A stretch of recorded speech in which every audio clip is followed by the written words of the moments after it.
شروع ہوا اور اب یہ اجلاس اپنے اختتام کو پہنچنے والا ہے۔ حضرت مولانا محمد شکیل صاحب جو اس مدرسے کے سرپرست بھی ہیں اور ہمارے اس اجلاس کی روح رواں اور اس کی زینت بھی ہے، وہ تشریف لانے والے ہیں۔ ان کی نصیحت ہوگی، چندہ ہوگا اور جلسہ مکمل۔ بس چند باتیں مجھے بھی عرض کرنی ہیں، آپ حضرات کو سنانی ہے اور بتانی ہے۔ صبح تقریباً 11 بجے حاضری ہوئی اور اب جا کر یہاں حاضری کا نمبر لگا۔ دوسرے بہت سارے کام اور تقاضے سامنے رہتے ہیں۔ معذرت کے ساتھ چند منٹیں میں آپ کی اور اپنے مدرسے کے ذمہ داران کی لے رہا ہوں، اس کے بعد یہ کاررواں اسی طرح چلتا رہے گا۔ بزرگان محترم، دنیا کے حالات پر اگر ہم اور آپ نظر ڈالیں اور ڈالتے ہیں، صبح سے شام، شام سے صبح تک دیکھتے ہیں، اور خاص طور سے یہ الیکشن کا زمانہ چل رہا ہے، کوئی بری بات بھی نہیں ہے اگر آپ جانکاری رکھ رہے ہیں، توجہ دے رہے ہیں کہ سیاست کی دنیا میں کیا ہو رہا ہے، کیا ہونے والا ہے۔ تجزیہ نگار، تبصرہ نگار رات دن بیٹھ کر تجزیہ کر رہے ہیں، تبصرہ کر رہے ہیں، حالات کا جائزہ لے رہے ہیں، لیکن کچھ خوش فہم لوگ خوش فہمیوں میں مبتلا ہیں اور وہ سمجھ رہے ہیں کہ زمانہ بدلنے والا ہے، حالات بدلیں گے اور کچھ حالات ایسے تبدیل ہوں گے کہ ہمارے لیے، ہمارے زخموں پر مرہم رکھنے والے مسیحا ہمارے سروں پر آ جائیں گے، اور ایسے رہبر، ایسے رہنما ہمیں ملیں گے جو ہماری منمانی زندگی ہمیں گزارنے پر ہمیں روک ٹوک نہیں کریں گے۔ یاد رکھیے، میرے اور آپ کے تبصروں اور تجزیوں سے کچھ ہونے والا نہیں ہے، اور یہ بھی مسلمان اپنے دلوں میں بٹھا لیں، مرد ہوں، عورت ہوں، بچے ہوں، بڑے ہوں، ذہنوں میں یہ بات ہم بٹھا لیں کہ اس پوری دنیا کا اصل حاکم اور بادشاہ اللہ تعالیٰ ہے۔ میں نہیں کہہ رہا ہوں اپنی طرف سے، اگر آپ کسی بس میں سوار ہوں اور خدا نہ خواستہ اس بس کے بریک فیل ہو جائے، بس میں بیٹھنے والے مسلمان بھی ہوں، غیر مسلم بھائی بھی ہوں، عیسائی بھی ہوں، کوئی اپنے کسی معبود یا کسی متعین خدا کو نہیں پکارے گا، سب کہیں گے بس اب اوپر والا مالک ہے، پرارتھنا کریں گے، دعا کریں گے، اوپر والے ہمیں بچا دے۔ معلوم ہوا اس کائنات کے ہر نفع نقصان کا مالک اللہ ہے۔ وہ بھی سمجھتے ہیں جو کرسی کی خاطر انسانوں کو انسانوں سے لڑانے کا کام کرتے ہیں، وہ بھی سمجھتے ہیں جو ہمارا بیوقوف بنا کر اپنی کرسی پر بیٹھنے کی تقدوں میں ہے، انہیں بھی معلوم ہے کہ اصل خالق اور مالک کون ہے؟ اللہ۔ اصل حاکم کون ہے؟ اللہ۔ اصل بادشاہ کون ہے؟ اللہ۔ کسی مسلمان کا اگر یہ یقین ہے کہ یہ ظلم، تشدد فلاں انسان ہم پر کر رہا ہے، اور اگر یہ انسان چلا جائے گا تو ظلم تشدد کا دروازہ بند ہو جائے گا، تو میں سمجھتا ہوں اس نے ایمان کی ابھی چاشنی چکھی نہیں، ایمان کے بارے میں اسے پتہ ہی نہیں ہے۔ اور ایمان تو بڑی چیز ہے، مسلمانوں ہمیں ایمان کے بارے میں کیا خبر، ہمیں تو معاشرت، سماج کے بارے میں بھی خبر نہیں۔ معاف کرنا، آپ کو نہیں کہہ رہا ہوں، میں اپنی ہر بات کو پہلے اپنے دل پر لیتا ہوں اور اسے خود کو مخاطب کرتا ہوں۔ ابھی 20-30 سال پہلے کا زمانہ اور وقت گزرا، بڑے بوڑھے جانتے ہیں کیسا خیر کا زمانہ تھا۔ ماں، بچہ گھر سے اسکول کے لیے جاتا ہے یا مدرسے جاتا ہے یا باہر جاتا ہے، ماں بچے کو سمجھاتی ہے، بتاتی ہے، دیکھ دروازے کے باہر تیرے دادا کھڑے ہیں، تیرے تایا ابا کھڑے ہیں، فلاں صاحب کھڑے ہیں، اونچی آواز سے مت بولنا، وہاں کو شرارت مت کرنا، نگاہ نیچی کرنا، نگاہ نیچی کر کے چلنا، ادھر ادھر نظر نہ ڈالنا۔ نتیجہ یہ تھا کہ بچہ جب گھر سے نکلتا تھا تو اسے دادا کا بھی خوف ہوتا تھا، ابا جان سے بھی ڈرتا تھا، وہ تایا جان سے بھی ڈرتا تھا، وہ سب سے ڈرتا تھا، اور وہ ایک اچھا انسان بنتا تھا۔ آج ماں نے سمجھا کہ تیرا جگر کا ٹکڑا ہے، اس پر حق صرف تیرا ہے، اس کے والد کا بھی نہیں ہے، اس کے دادا کا بھی نہیں ہے، اس کے تایا کا بھی نہیں ہے۔ تو وہ معاشرہ، وہ سماج آج ہمارے سامنے ہے کہ بیٹا باپ کی آنکھوں میں آنکھیں ڈال کر سوال جواب کرتا ہے۔ اور یہ نہیں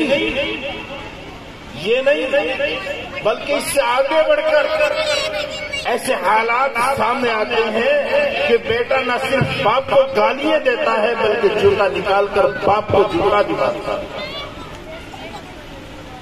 یہ کمی ہماری تھی، ماں باپ کی کمی تھی۔ ماں باپ نے اسے معاشرت سمجھائی ہوتی، بڑوں چھوٹوں کا ادب سکھایا ہوتا، بیٹی کو شروع سے بتایا ہوتا کہ گھر سے باہر نکلے تو تیرا چہرہ ڈھکا ہونا چاہیے، اس لیے کہ تو فاطمہ کی روحانی اولاد ہے۔ حضرت فاطمہ وہ ہے جو مرنے کے وقت وصیت کر رہی تھی کہ میرا جنازہ اٹھے تو علی رات میں اٹھانا۔ مجھے شرم آتی ہے کہ مرنے کے بعد بھی کوئی انسان میرے جنازے پر نظر ڈالے اور وہ اندازہ لگائے فاطمہ موٹی تھی یا پتلی۔ ماں کو وقت ہی نہیں، تبھی تو آج حجاب پر اسی یو پی کے اندر مسلمان عورتوں پر ڈنڈا بج رہا ہے۔ پردہ کر کے وہ باہر نکلی کہ ہم بھی احتجاج کریں گے، پولیس نے ڈنڈا بجا دیا۔ کیوں بجا؟ ان بچوں کا راستہ کرناٹک میں یا دوسری یونیورسٹیوں کالجوں میں جو پردے کے ساتھ جانا چاہتی ہیں، کیوں روکا جا رہا ہے؟ کبھی سوچا؟ کبھی مسلمان اس دنیاوی مستی سے باہر آ کر بھی دیکھا جائے، کبھی ہم غور بھی کیا کریں ہم کیا تھے کیا ہوئے، حالات کیوں ہوئے؟ باخبت کے رہنے والے ایک مسلمان داروغہ کو اپنی داڑھی کیوں کٹوانی پڑی؟ سروں سے ٹوپی نوچی گئی تو تمہیں ٹوپی کیوں نوچی؟ چہروں سے پردہ ہٹایا جا رہا ہے تو کیوں؟ مسلمانوں، اس لیے کہ ہم نے شروع سے داڑھی کی اہمیت نہیں سمجھی تھی۔ اگر وہ مسلم داروغہ پہلے سے چہرے پر داڑھی رکھتا، اپنے چہرے پر نبی کی سنت کو شروع میں سجا کر جاتا، کوئی اس کی داڑھی کٹوانے والا نہیں تھا۔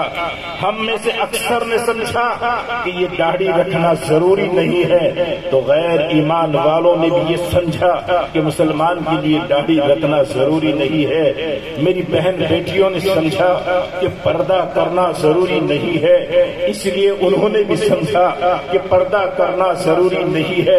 اگر مسلم بہن بیٹیاں 70% بھی 50% بھی حجاب پہن کر پردہ کر کے گھروں سے باہر نکلتی، بازار میں جانے سے بچتی، اور بازار میں اگر مجبوری کے درجے میں جانا ہوتا تو دکاندار سے منہ کھول کر بات نہ کرتی، چہرے پر اس کے نقاب پڑا ہوتا، خدا کی قسم کرناٹکا کے اندر ہماری بہن بیٹیوں کی بے عزتی نہ ہوتی، ان کے چہروں سے نقاب نہ اتارے جاتے، ان پر کالجوں کے دروازے بند نہ کیے جاتے، یونیورسٹیوں کے دروازے بند نہ کیے جاتے۔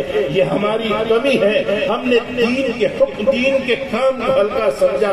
اللہ کا حکم تھا، نبی کی سنت تھی کہ ہم چہروں پر داڑھی رکھتے، ہم نے چہروں پر داڑھی نہیں رکھی تو ہمارے بچوں کی داڑھیاں کٹوا دی گئی۔ ہم نے ہماری بہن بیٹیوں نے قرآن کریم کو پڑھ کر سمجھا نہیں، کاش وہ سمجھ لیتی تو جب گھر سے باہر نکلتی تو اسے پتا ہوتا کہ چچا زاد بھائی سے بھی پردہ کرنا ضروری ہے، اسے پتا ہوتا کہ گھر میں رہنے والے دیور سے بھی پردہ کرنا ضروری ہے۔ اگر اس نے شریعت کو سمجھا ہوتا تو اسے پتا ہوتا نندوئی سے بھی پردہ کرنا ضروری ہے۔ اگر اس نے قرآن کو سمجھا ہوتا تو اسے پتا ہوتا کہ گھر میں آنے والا جو ہمارا بہنوئی ہے اس سے بھی پردہ کرنا ضروری ہے۔ مسلمانوں، وہ بیچاری کیا سمجھیں گی؟ میں نے اور آپ نے بھی نہ سمجھا، میں حاجی نمازی تو بنا رہا لیکن شریعت کے تقاضوں کو سمجھا نہیں۔ نتیجہ یہ ہوا کہ حالات بگڑتے چلے گئے، اور حالات اس طرح کے بگڑے ہیں، گھر گھر کی کہانی اگر سناؤں تو خدا کی قسم تم خون کے آنسو رونے لگو گے جیسے حالات سامنے آتے ہیں۔ آپ کو معلوم ہے کس طرح کے حالات ہیں۔ ایک نوجوان کا قتل کر دیا گیا، آپ کے قریب میں میوات کے علاقے میں ایک نوجوان کو مار دیا گیا. 1.5 سال کے بعد پتا لگا کہ فلاں غائب نہیں ہوا بلکہ اس کا قتل کر دیا گیا. قتل کرنے والا کون ہے؟ قتل کرنے والا اس کے سالے کا سسر ہے. وجہ کیا ہوئی کہ یہ عرفان نامی جو نوجوان تھا اس کے ذہن اور دماغ میں پاکیزگی نہیں تھی.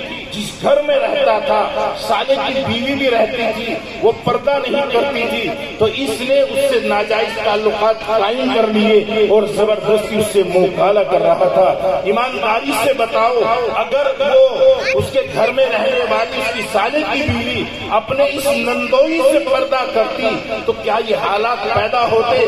وہ گھر تباہ و برباد ہوتا. مسلمانوں، حالات اس قدر خراب ہو گئے ہیں کہ کل کی بات ہے، ہم ایک جگہ سفر کر رہے تھے تو ایک صاحب نے بتایا کہ فلاں جگہ فلاں جو انسان ہے وہ اس طرح کا انسان ہے کہ اس ظالم سے اس کی بیٹی بھی محفوظ نہیں ہے. جب حالات اس قدر خراب ہو جائیں تو کیا بہنوں کو گھر سے باہر نکلتے وقت، بیٹیوں کو گھر سے باہر نکلتے وقت پردے کی ضرورت نہیں ہے؟ کیا دکان پر بیٹھنے والا وہ انبیاء کی جماعت میں سے ہے؟ کیا بازار میں رہنے والے جو فرشتے ہیں کہ وہ گناہ نہیں کر سکتے، وہ ان کے چہرے نہیں دیکھ سکتے؟ اب تو دکانوں میں کیمرے لگا دیے گئے. وہاں اگر خدا نہ خواستہ کوئی ایسا موقع آیا کہ بہن کے چہرے کے ساتھ ساتھ اس کا دامن، اس کا دوپٹہ ہٹا اور سینے کا اس کا فوٹو آ گیا تو لوگ اس کا بھی غلط فائدہ اٹھاتے ہیں. اس کی بھی ایسی مثالیں بہت ساری موجود ہیں کہ ظالموں نے ان بہن بیٹیوں کو اپنا نشانہ بنایا جو بہن بیٹیوں کی دکانوں پر سامان خریدنے کے لیے گئی. تو انہوں نے وہ بلا تفریق کسی مذہب کا ہو، بھیڑیا ہوتا ہے، انسانیت سے اس کا کوئی تعلق نہیں ہوتا، مذہب سے کوئی تعلق نہیں ہوتا. اگر وہ دوسری طرف جا رہا ہے تو وہ غلط جا رہا ہے. مسلمانوں کو میں یہ بتا رہا تھا کہ ہم اپنے مذہب کو یا قرآن کو سمجھنے کا ہمیں فرصت ہی کہاں ملی. یہ بچے جو ادھر ادھر گھوم رہے ہیں یہ ہمارے بچے ہیں. ماں نے سمجھایا نہیں، ماں نے بتایا نہیں، اور ماں کو گھر والوں نے نہیں بتایا بچوں کی تربیت کیسی ہوتی ہے. شیو چوک سے کبھی گزرو تو دیکھنا صبح کے وقت میں جب وہاں اس مورتی کے سامنے ماں باپ کھڑے ہوتے ہیں تو بچے ان کے ساتھ ساتھ ہاتھ جوڑ کر اس مورتی کے سامنے کھڑے ہو جاتے ہیں. ان کے ذہن میں یہ ہے کہ یہ ان کا بھگوان اور خدا ہے. وہ اس طرح ہاتھ جوڑ کر اطمینان سکون کے ساتھ بچے کھڑے رہتے ہیں.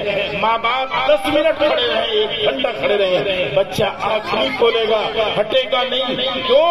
اس لیے کہ ماں باپ نے تربیت کی کہ ہم جہاں جا رہے ہیں وہ ہمارا خدا ہے، اس کے سامنے ادھر ادھر کو دیکھنا نہیں ہے، وہاں توجہ لگا کر کھڑا ہونا ہے. اگر میری ماں، میری بہن، بیٹیاں تربیت کرتی، باپ تربیت کرتے، سمجھاتے کہ تم کہاں جا رہے ہو، دین کا مقام کیا ہے، مسجدوں کا وقار کیا ہے، دین کی مجلس کیا ہوتی ہے، تو خدا کی قسم یہ بچے اس طرح نہ. ہر جگہ کا حال ہے، کوئی بچا ہوا نہیں. بہرحال میں عرض کر رہا تھا کہ اگر مسلمان یہ سمجھ رہا ہو، مسلمان کے ذہن میں یہ ہو کہ حکومت ہم بدلنے پر قادر ہیں تو غلط فہمی ہے. انسان سبب اختیار کرتا ہے، فیصلہ اللہ کی طرف سے ہوتا ہے. آج بھی جو بھی حاکم بیٹھا ہے اس مالک کی مرضی سے بیٹھا ہے. خدا کی قسم اگر اللہ تعالیٰ نہ چاہے تو 1 منٹ کوئی اس ملک میں بادشاہ وہ نہیں ہو سکتا. ہم سمجھ رہے ہیں ٹی وی کے سامنے، LCD کے سامنے 1 گھنٹے بیٹھ کر ہم سمجھ رہے ہیں کہ ہم تقدیر بدل دیں گے، صوبے کی تقدیر بدل دیں گے، ملک کی تقدیر بدل دیں گے. نہیں، اگر تقدیر بدلوانی ہے ایمان والے، وہ مسجد کھڑی ہے، مسجد میں جا اس پیشانی کو رگڑ، اللہ کے سامنے رو. راستہ یہ ہے، خدا کی قسم اس کے علاوہ کوئی راستہ نہیں. اللہ تعالیٰ فرماتے ہیں قُلِ اللَّهُمَّ مَالِكَ الْمُلْكِ تُؤْتِي الْمُلْكَ مَن تَشَاءُ. اے پیغمبر دنیا والوں کو سمجھا دو، ان سرداروں کو بتا دو یہ حکومتیں، یہ سلطنتیں میرے قبضے میں ہیں، میں ان کا اصل مالک ہوں. میں جسے چاہوں اپنا نائب بنا دوں، جسے چاہوں یہ حکومت دے دوں. ہم جسے چاہتے ہیں بادشاہ بنا دیتے ہیں اور جسے چاہتے ہیں بادشاہت کی گدی سے ہٹا کر کٹورا اس کے ہاتھ میں دے دیتے ہیں. تو دل ملک منتشا، جسے چاہیں ہم بادشاہ بنائیں، تو مسلمانوں اللہ کہہ رہا ہے بادشاہ ہم بناتے ہیں، تو پھر بادشاہ LCD کے سامنے بیٹھ کر نہیں بنے گا، بادشاہ تو مسجد میں جانے پر بنے گا، رشتے کو اللہ سے مضبوط کرنے پر بنے گا، فیصلہ اللہ کی عدالت سے ہوتا ہے۔ اگر ہم اللہ کی عدالت میں گئے اور اللہ کی عدالت میں بیٹھ کر، اللہ کے دربار میں بیٹھ کر سر کو جھکایا، پیشانی کو رگڑا، اپنے اللہ کو راضی کر لیا، تو مسلمانوں سے اللہ کو رحم آ گیا، ہمارے حالات بدل جائیں گے، اور اگر ہم چاہیں ہم بدلے نہیں بدل سکتے۔ تو دل ملک من تشاء وتنزع الملک ممن تشاء، ہم جس سے چاہتے ہیں حکومت اور سلطنت چھین لیتے ہیں، یہ بادشاہت ہمارے ہاتھ میں ہے۔ تعز من تشاء وتذل من تشاء، ہم جسے چاہتے ہیں عزت دیتے ہیں اور جسے چاہتے ہیں ذلیل کر دیتے ہیں۔ پوری دنیا مل کر چاہے کہ ہم اس کے سر پر عزت کا تاج سجا دیں، لیکن اللہ تعالیٰ نہ چاہے تو دنیا مل کر اسے عزت نہیں دے سکتی، اور جسے اللہ باعزت بنا دے پوری دنیا مل کر اسے ذلیل کرنا چاہے، مسلمانوں دنیا اسے ذلیل نہیں کر سکتی۔ اس لیے مسلمانوں حالات کو سمجھو، ہم اپنی زندگیوں کا محاسبہ کریں اور آئیں اور دل میں یقین بٹھا لیں کہ یقیناً ہمارے ہر نفع نقصان کا مالک اللہ ہے۔ اللہ کی مرضی کے بغیر اس کائنات میں ایک پتا نہیں ہل سکتا۔ دنیا والوں کو اپنے دکھڑے نہ سناؤ، ذاتی زندگی میں جو حالات ہیں دنیا والوں کو نہ بتاؤ۔ وہ سننے والا بیٹھا ہے جو کہہ رہا ہے کہ میں تو اپنے بندے کی شرف سے بھی قریب ہوں، میں تو ہر مانگنے والے کی دعا کو قبول کرتا ہوں۔ اس اللہ کے دربار میں آؤ اور وہاں اپنا دکھڑا سناؤ۔ اولاد سے پریشان ہونے والوں، عاملوں کے پاس جا کر لائن نہ لگاؤ، عقیدہ کمزور نہ کرو۔ بیوی سے پریشان یا بیوی شوہر سے پریشان، جاؤ اللہ کے دربار میں، اللہ کے دربار میں جاؤ، صلاۃ الحاجہ پڑھو، 2 رکعت صلاۃ الحاجہ پڑھنے کے بعد اللہ کو اپنا دکھڑا سناؤ۔ اللہ وہ ہے جو ہر ایک کی سنتا ہے۔ ایک چھوٹی سی مثال آپ کو بتاؤں، ایک عالم نے اپنے بیان میں بتایا، ایک پڑوسی ملک میں ایک وزیر اور وہ گھرانہ جو اس وقت میں بہت مالدار گھرانہ، ہر اعتبار سے اللہ نے نوازا، عزت دی، عہدے دیے، روپے دیے، دولت دی، سلطنت دی۔ تو وہ کہتے ہیں ایک بار میں مکان میں گیا، ان صاحب نے اپنا حال بیان کیا۔ میں نے ان سے پوچھا کہ ہم نے آپ کے واقعات سنے ہیں کہ محلہ آپ کے علاقے کے لوگ آپ سے بہت ڈرتے تھے، آپ کو بڑے نرم مزاج ہیں۔ وہ کہنے